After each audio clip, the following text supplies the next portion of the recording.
दोस्तों, हमारी अच्छी कहानी है नालायक बेटा। यह एक लघु कथा है। अचानक से पिताजी की तबीयत खराब हो गई। रात के 1 बज रहे थे। बगल वाले कमरे में सो रहे बेटे को इसकी भनक लग गई। वह अपने बाबूजी के सामने खड़ा था। बाबूजी ने उसकी तरफ देखते हुए कहा, इस तरह बेवकूफ़ों की तरह क्या देख रहे हो नालायक, मुझे जल्दी से अस्पताल ले चलो। माँ रोई जा रही थी। बेटे ने सोचा, इतनी रात ड्राइवर को बुलाऊं तो बहुत देर हो जाएगी। उसने झट से बाबूजी को कंधे का सहारा देकर कार में ले जाकर बिठाया और जल्दी से अस्पताल की ओर चल पड़ा। बाबूजी एक तरफ दर्द से कराह रहे थे तो दूसरी तरफ बेटे को डांटे जा रहे थे। कहीं ठोक मत दियो नालायक, गधा कहीं का, कोई काम ठीक से नहीं कर सकता। नालायक बेटा बोला, आप ज़्यादा मत बोलिए बाबूजी, हम जल्द ही अस्पताल पहुंच जाएंगे। अस्पताल पहुंचकर उसने भागते हुए डॉक्टर को बुलाया और डॉक्टर के कमरे के बाहर बेसब्री से चहलकदमी करने लगा। नालायक, गधा, बेवकूफ़, आलसी, मंदबुद्धि, पता नहीं और क्या क्या ऐसे शब्द वह बचपन से ही सुनते आया था। कहीं न कहीं उसका खुद का मन भी मान चुका था कि वह सच में ही नालायक है। तभी तो उसके जन्मदाता भी उसे इसी नाम से बुलाते हैं। स्कूल के टाइम से ही घर के सभी लोग उसे नालायक ही बुलाते थे।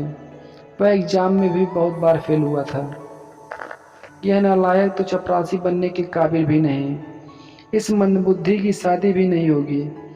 आखिर इस नालायक के गले कौन अपनी बेटी बांधेगा। यह नालायक तो गधा का गधा ही रह जाएगा। नालायक को अपने यहाँ कोई चपरासी भी न रखे। कोई बेवकूफ़ इस नालायक को अपनी बेटी देगा।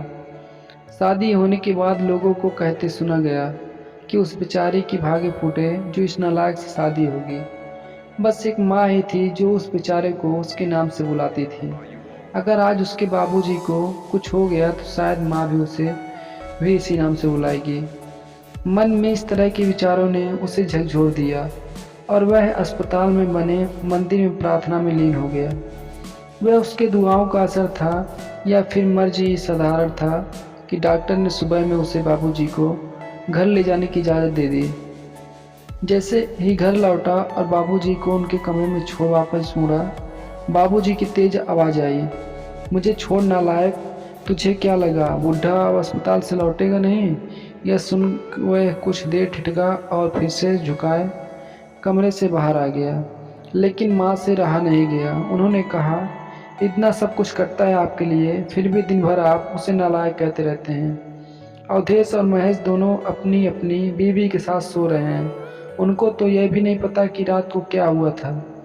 यह तो भनक पाते ही आ गया और किसी की मदद के लिए बुलाया भी नहीं। भगवान न करे अगर आपको कुछ हो जाता तो वह भी आपका ही बेटा है। फिर भी पता नहीं क्यों आप सबको हरदम कोसते रहते हैं, डांटते और फटकारते रहते हैं। यह देखते हैं कौन सा बड़ा या छोटा उसके पास है। जो मुंह में आता है उसे सुनाते रहते हैं। बाबूजी ने उनकी तरफ आश्चर्य भरी नज़रों से देखा। माँ रोई जा रही थी और बोले जा रही थी, आप ही बताइए क्या कमी है मेरे इस बेटे में। हाँ, पढ़ाई में थोड़ा कमज़ोर ज़रूर था। तो क्या सभी एक जैसे होशियार होते हैं। वह अपनी मेहनत के बल पर अपना परिवार, हम दोनों का घर मकान, खेती बाड़ी, कर कुटुंब सबको सही तरीके से संभाल रहा है कि नहीं। जिन 2 बेटों को आप बहुत नालायक और बुद्धिमान मानते हैं, वह अपनी बीवी, बच्चों, सास ससुर और दोस्तों पर ज़्यादा ध्यान रखते हैं। कभी आपकी हाल चाल भी नहीं पूछते हैं। और एक आप हैं कि जो कर रहा है उसको ही दिन भर नालायक बुलाते रहते हैं। बाबूजी बोले, अरे पगली, तुम कभी भी मुझे समझ नहीं सकी। तुमने केवल मेरी बातों पर ध्यान दिया है।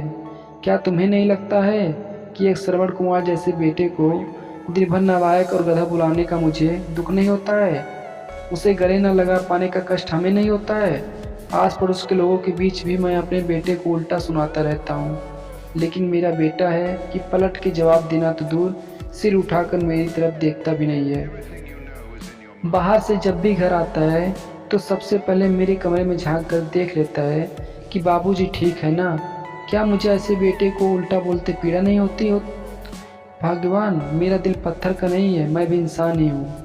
मुझे तो डर इस बात का रहता है कि कहीं मेरा यह बेटा भी उन दोनों की तरह ही लायक न बन जाए। इसलिए मैं उनके मन में कभी यह भाव पैदा नहीं होने दूंगा कि वह परिपक्व है और सबसे लायक है। यह बात सुन माँ चकित रह गई। ये क्या कह रहे हैं? हाँ भाग्यवान, यही सच है। अब तुम इसे मेरा स्वार्थ कहो या कुछ भी। इतना कहते कहते बाबूजी ने अपनी पत्नी के आगे हाथ जोड़ दिए और माफ़ी मांगने लगे। उनकी पत्नी ने उनके हाथों को पकड़ लिया और वो भी रोने लगी। बोली, मैं आज तक आपको समझ नहीं पाई, मुझे माफ़ कर दीजिए। दूसरी ओर कमरे के बाहर खड़ा नालायक बेटा बाबूजी द्वारा कहे गए हर बात को सुन रहा था और उसकी आंखों से आंसू धारा अनवरत बहती जा रही थी। उसका जी कर रहा था कि दौड़कर बाबूजी के गले से लिपट जाऊं और रोऊं, लेकिन शायद बाबूजी झेप जाते। वह आंसू पोंछते हुए अपने कमरे की तरफ बढ़ने लगा। तभी उनकी कानों से बाबूजी की आवाज़ टकराई। अरे नालायक, मेरी दवाई कहाँ रख दी? गाड़ी में ही छोड़ दी क्या? कितना भी समझा दो इस कामचोर से, एक काम ठीक से नहीं होता है। नालायक बेटा अस्पताल वाले थैले से बाबूजी की दवा लेकर उनके कमरे की तरफ आंसू पोंछते हुए दौड़ा। दोस्तों, इस लघु कथा के कथाकार श्री राजेश शाह हैं। मुझे यह कहानी बहुत अच्छी लगी, इसलिए मैं इस कहानी को आप लोगों के साथ शेयर किया हूँ। धन्यवाद।